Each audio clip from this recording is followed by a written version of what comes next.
Hello, everybody. Thank you very much indeed for joining us. I'm Jerry Baker. I'm editor-at-large of the Wall Street Journal and host of WK at Large on Fox Business. Great pleasure today to have this opportunity to speak to the Steven Mnuchin, the Secretary of the Treasury, the U.S. Treasury, for the last almost 4 years now. And we are at a particularly interesting phase for all kinds of reasons. A few weeks away from an election, and of course, we are still deep into the coronavirus challenge that the country is facing.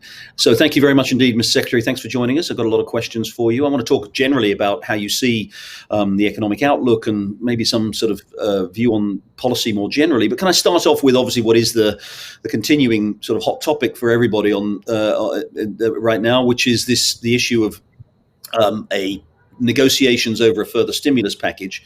A week ago, the president said no more negotiations, pulled you out of those negotiations, said didn't want any more negotiations.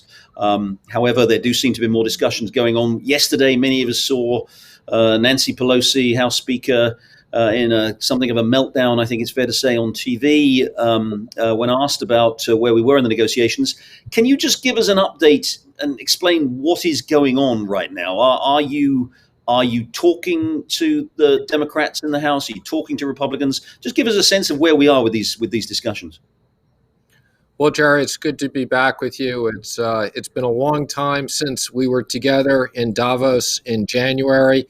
And as you recall at the dinner, I didn't predict this, but I said, can you imagine what the risks to the world are if this virus spreads around the world? And we've seen this. As it relates to the status of the discussions, I spent an hour speaking to the speaker this morning. We had a comprehensive discussion on a lot of issues. Mark Meadows and I had a conference call with Mitch McConnell and the Senate Republicans over the weekend. We spent over 2 hours with them, getting very good feedback on a range of issues. As you said, last week, the president instructed me to stop negotiating because we were too far apart. We then started talking about an airlines-only bill, which we had a lot of bipartisan support for. Unfortunately, the speaker was not willing to move forward with an airlines-only deal. We continue to have discussions and try to compromise on a broader package. I will say from our standpoint, the all or nothing approach doesn't make sense. There's $130 billion of money that we have not spent that we could spend tomorrow for additional PPP money for small businesses, giving those companies a second check, which are very important. But we will continue to simultaneously try to reach a comprehensive package. From what's been reported, Mr. Secretary, the numbers seem fairly close, at least in terms of the overall, the aggregate number. The House is, Democrats in the House want 2.2 trillion. They passed that. It's understood that the administration is now talking about 1.8 trillion. Now, I know there's a lot of disagreement, and the speaker made that clear over the weekend with a list of 8 areas where she didn't think you were doing enough. But is that basically right? I mean, that sounds like you are pretty close in terms of the overall number. Well, I think so. The president authorized us to move forward with a very comprehensive proposal, has money for schools, making sure that kids can either go to school safely or have the resources to do school at home, with money for broadband, money for important safety at school, has a very large amount of money for small businesses, $300 billion in additional funds for small businesses, has a lot of money for healthcare, testing, vaccines. The president even authorized us to have money for state and local governments to make sure that they don't have to lay off the critical workers, the firemen, the policemen, the first responders, the medical professionals.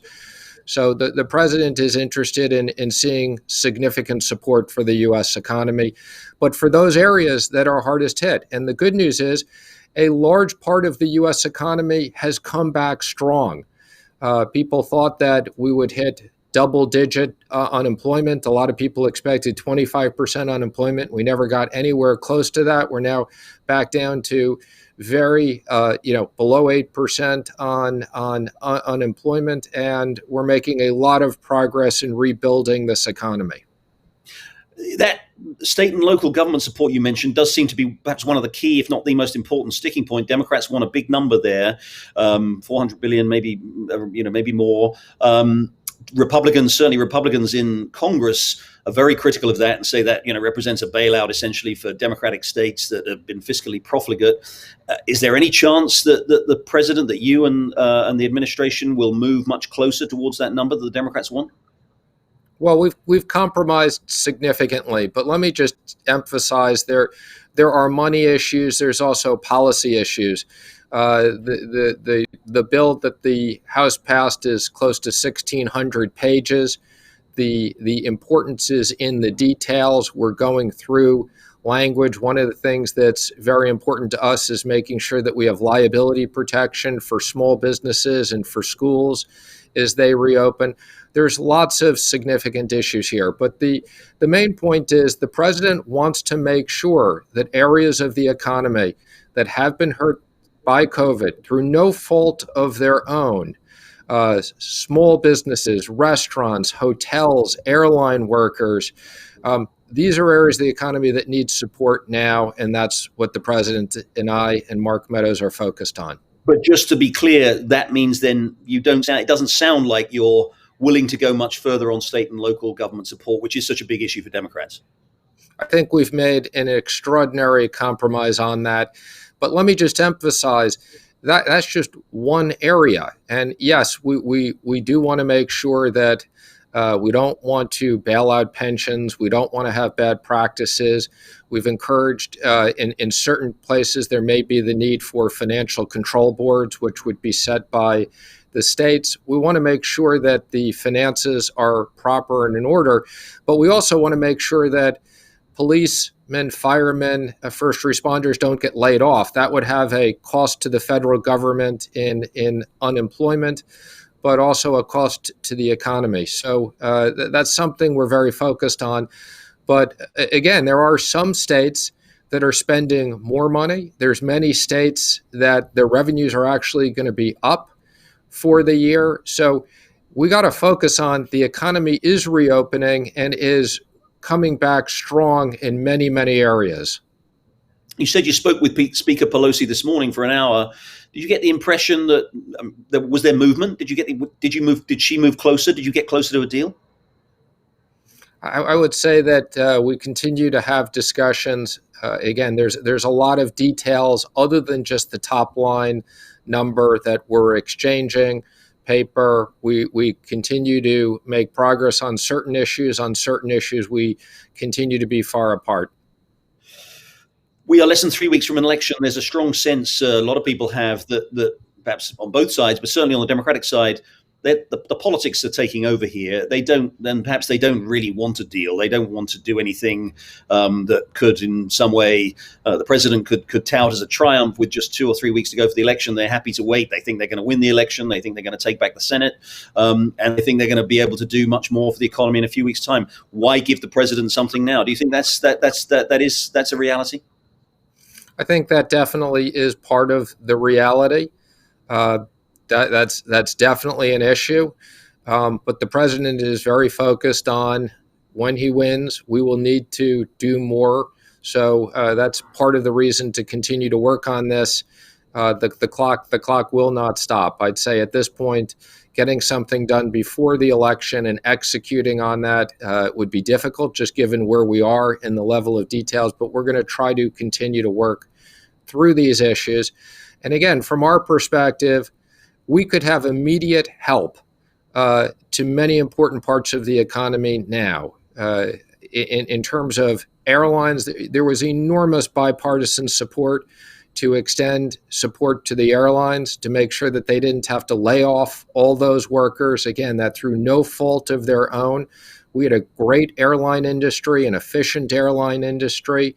Again, it's been shut down because of COVID. I fully expect that it'll reopen and recover as we get more testing, and as we get a vaccine, we could immediately disperse $130 billion that we have left over. We have that sitting in the Treasury's bank accounts that we could send out tomorrow to small businesses. I know Mitch McConnell is going to try to bring that to the floor in the Senate. Perhaps we'll get some bipartisan support there. You mentioned Mitch McConnell. It's also a lot of Republicans are not really very happy with this kind of any kind of level of stimulus in the $2 trillion range. They point out we've already had a $3 trillion fiscal input earlier in the year, adding another $2 trillion to the debt. We're already over 100% of GDP federal debt. How do you persuade skeptical Republicans in the Senate, in particular, that even if you did get a deal with the Democrats, how do you persuade them to do what they think is fiscally responsible? Well, I think, as you know, we had a complete agreement on a targeted Republican bill in the Senate. It would have delivered significant resources to those areas of the economy that need it the most. And one of the things we're very focused on is it's more impactful to put money in the economy now than it is down the road. So from our standpoint, we would have injected money into the areas that need it most now. The Democrats wouldn't proceed on that basis. So that's the reason why we're trying to build bipartisan support.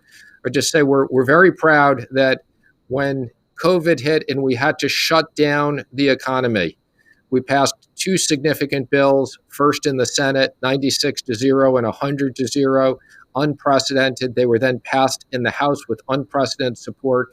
And because of that, and because the president was able to instruct us to get this money into the economy quickly, that's one of the reasons why we're fortunate that the economy has rebounded as much as it has.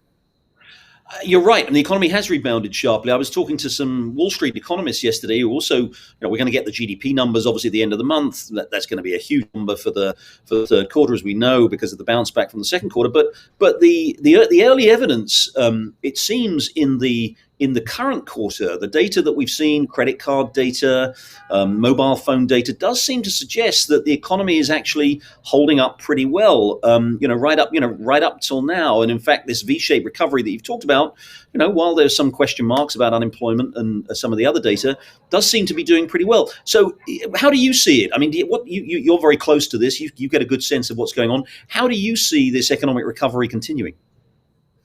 Well, the good news is both the direct programs that we did, putting money into the economy and working with the Federal Reserve.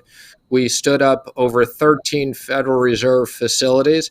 And in many cases, the mere announcement of those facilities sparked the opening of the markets. So I think, we've had unprecedented issuance of investment-grade corporate bonds. Companies that we thought we were going to have to fund direct, like Boeing and many of the airlines, were able to raise unprecedented amounts of money. So in many of these cases, the mere announcements of these programs created enormous opportunities and unlocked the markets. I think in consumer spending, there's no question the money we put into consumer pockets, whether it was the direct payments or other money that we injected into the economy, have had a very, very strong impact on consumer spending. And I think you're seeing two parts of the economy. The majority of the economy is rebounding back very strong. The parts of the economy that are still subject to travel, entertainment, restaurants, performances, those types of things are still suffering. And that's why we want a much more targeted approach, and also to make sure that we have the money to fight the virus, because the solution here, and we're very pleased with the rate of progress on vaccines and testing, and unlike previous financial crisis, the end will be in sight on this shortly. Do you think, as your colleague Larry Kudlow talks about a lot, do you think we're still very much on the upswing in a V-shaped recovery? I do. I think you're going to see a very strong GDP number. Again, I think people get caught up in all these different letters. I think what you have seen is tremendous job creation, people getting back to work.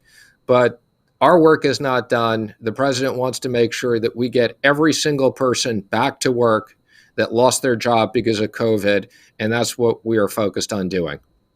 And as you mentioned, you talked about the differential performance businesses that are particularly hard hit by COVID.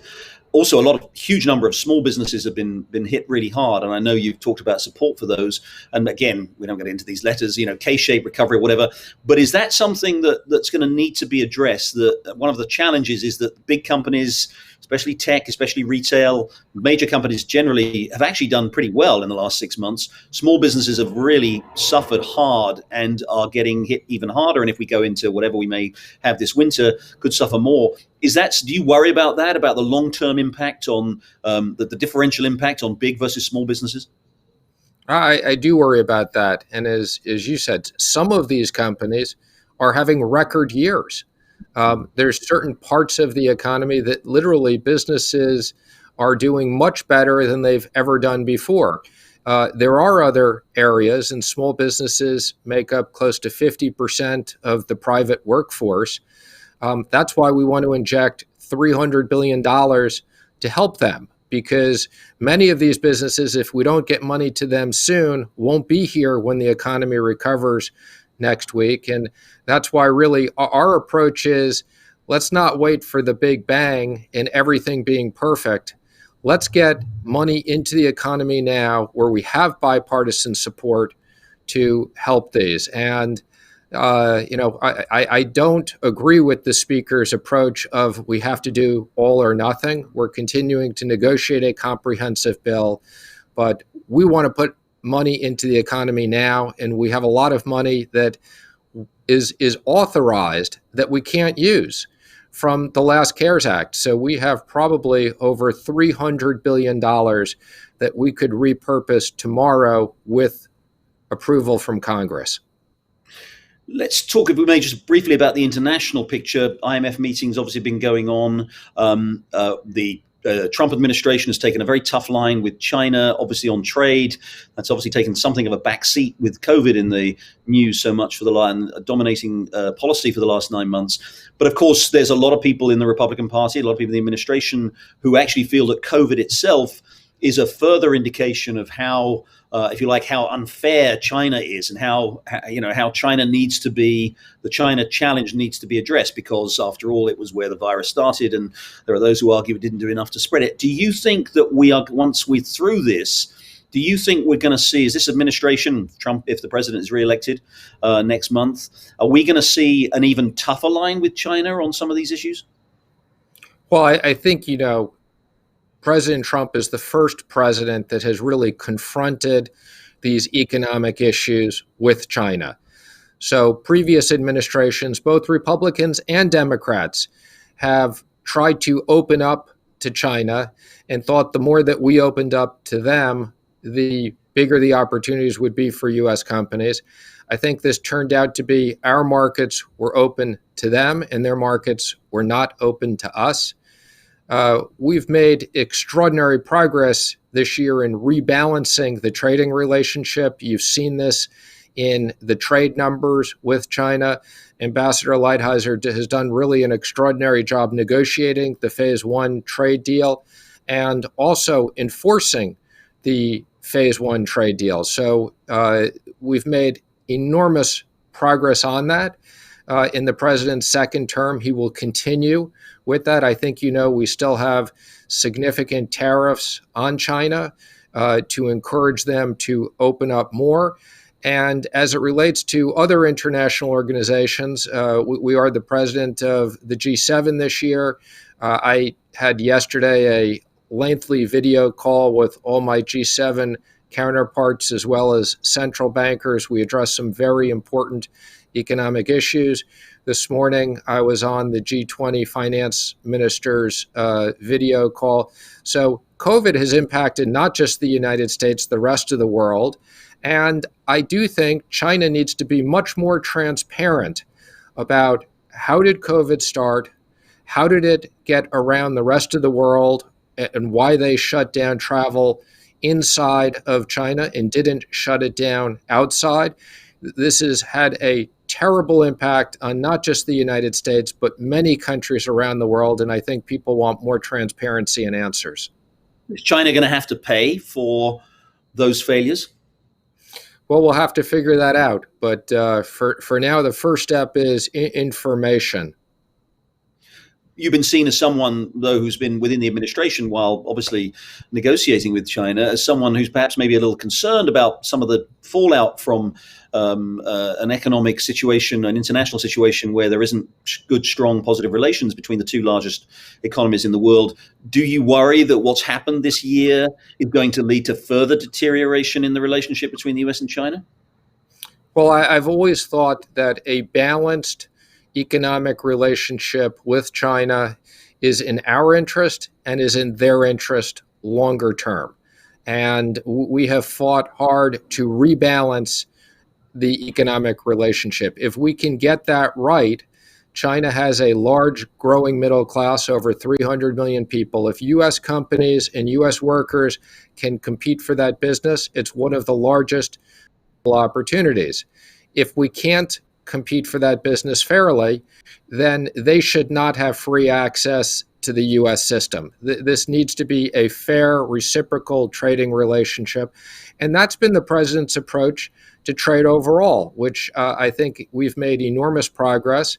The U.S.-Mexico-Canada deal really brought our trading relationships, our largest trading relationships, into the modern era. And I think particularly as we all recover from COVID, that deal is going to create enormous growth for us in Mexico and Canada. And quickly on Europe, the president again has been very critical of a lot of European trade policies, particularly raising the threat of tariffs on autos. Again, once we're through this crisis, however long it is Europe going to be held to account too in the way that China has over the last few years? Well, we've always said that Europe is something that we need to sit down and address issues. But for the moment, the bigger issue in Europe is obviously with the UK and Brexit. They have some very significant issues that they need to resolve between now and the end of the year. So I would say that's got to be Europe's priority. They got to get their own issues. And again, our desire is to make sure we finish a trade agreement with the UK. We have very similar areas of interest. Obviously, one of our longest and most important relationships, and we want to make sure that we have a great deal with the UK. And how's that going? And when can we expect that deal with the UK to be sealed? Well, again, that's something that Ambassador Lighthizer has been working on, but it's critical that the UK finishes their deal with Europe so that we can run these in tandem. Just got a few minutes left, Mr. Secretary. I want to ask you, as you look back over this last year in particular, and what's happened with COVID and the impact it's had on the economy, what's your sense from where you stand of what the lasting changes to the US and the global economy will be from this? People have talked about, supply chain interruption, meaning that we'll become much more nationally focused. Perhaps there'll be other implications to the way people work. Give us your sense, if you would, of what you think the most important lasting changes will be. Well, first, let me just say, I think the way the U.S. has dealt with this has been incredibly important. So although it's had an impact on our economy, we're in the fortunate place that we all came together earlier in the year under the president's leadership and really saved what would have been the worst economic situation since the Great Depression. So although there's a lot of work to do now, in terms of longer term issues, we've always been focused on creating more U.S. manufacturing jobs. That's something that we were very focused on before all of COVID. I think the one real wake-up call for companies all around the world is to make sure that they have diversified supply chains, that as we've seen, making sure that we have diversified supply chains, making sure that for the U.S., from a national security standpoint, we have critical supply chains here for our most important national security issues or with our strongest allies. Looking at you spent a long time on Wall Street. You know financial markets very, very well. Everybody can follow what's been going on. I've been speaking to people in the last week or so about what looks to be relative optimism on Wall Street. One of the stories you get there seems to be the kind of the defining story right now is that investors are increasingly expecting Joe Biden to win next month, for the Democrats to take the Senate. And markets are, as a result, are responding positively because they like the idea of a big Biden stimulus. The president, I know, watches the stock market very carefully. That does seem to be driving optimism right now. Isn't that right? Well, let me just say, I know that's a media line that's out there. I'm not sure I agree with that. I think you have two very different economic programs. The Trump program is a very pro-growth, pro-business, tax cuts. You've seen in us executing this, we had a great economy, we will have a great economy, and the markets have responded to that. The Biden economic plan is a higher tax plan. He intends to raise taxes on both corporations and individuals. He's talking about raising capital gains taxes to record levels. That normally kills investment.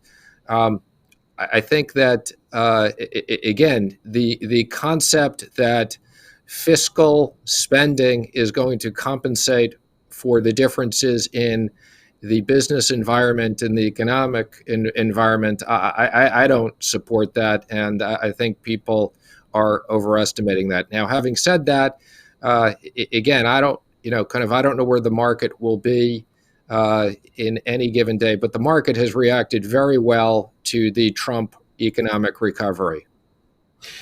And on the larger question of position, as I said, the US's federal debt is over 100% of GDP.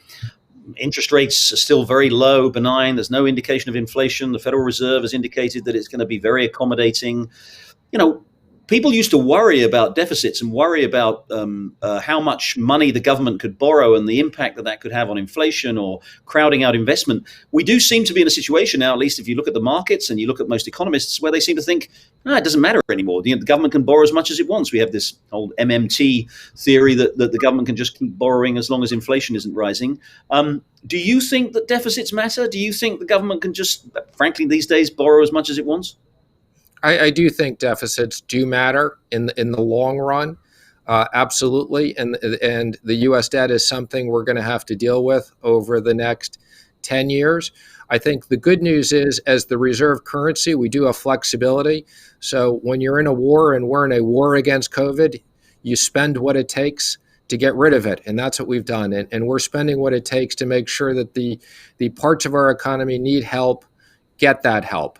And that's why we are where we are. Now, having said that, over time, we definitely have to look at the rate of growth of government spending. And if we can keep the rate of growth of government spending below the rate of growth of GDP and grow our revenues faster than we increase government spending, that is something that will reduce the ratios over time, and that's something that we're going to need to worry about in a post-COVID environment. I would also just say the fact that interest rates are very low and we can lock up a lot of this money for 10, 20, 30 years at cheap money definitely helps the affordability of what we're doing now. But you do think that at some point down the road, if not 21, then 22, there is going to have to be some restraint, fiscal restraint, at least on the spending side. I would say over the next 10 years, we are going to have to focus on the rate of growth of government spending. Final question, Mr. Secretary, we're almost out of time. You've been, as I said at the start, you've been Treasury Secretary for almost 4 years. We have an election. We have a presidential inauguration in January and a new term then. You hope, obviously, that President Trump is reelected. Either way, though, win or lose, do you, if he wins, do you plan to stay on, or are we into your swan song? Well, if he wins, I plan to stay on. And let me be clear, if he loses, I definitely don't plan on staying on, even if you never know who Joe Biden may call on in these circumstances. But so if he wins, you do plan to stay on. There's as far as you're concerned, you're happy. It's quite unusual for people to do 2 full terms, but is that what you're thinking about? it is unusual, but we still have a lot of work to do. I won't break Gallatin's record at 13 years. Secretary Steven Mnuchin, thank you very much indeed for joining us, and thanks for taking the time, and good luck with those negotiations. Thank you.